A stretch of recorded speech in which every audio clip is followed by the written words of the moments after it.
త్రేతాయుగం. నరుడెంతవాడు, పనికి మాలినవాడన్నాడు రావణాసురుడు. అసలు నేను వాడి పేరు కూడా ఎత్తనన్నాడు. నరుడి గొప్పతనం చెప్పాలి, అందుకే రావణ సంహారం చేసి వెళ్ళలేదు.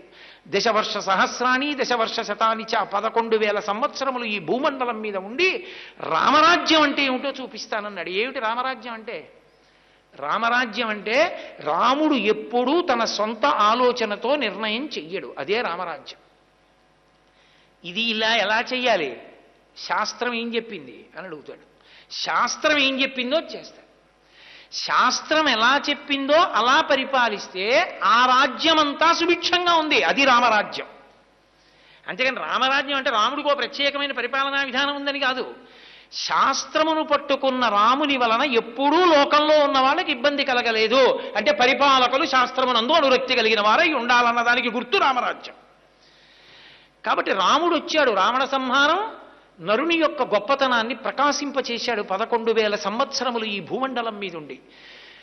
అసలు రామచంద్రమూర్తి నరుడిగా 11,000 సంవత్సరములు ఈ భూమండలం మీదుండి సీతమ్మ తల్లితో సంతానం కని అంత ధార్మికంగా నిలబడి ఉండకపోతే నరుడన్నవాడి జన్మకి గౌరవమే లేకుండా పోయింది. అంత గొప్పవాడు రామచంద్రమూర్తి.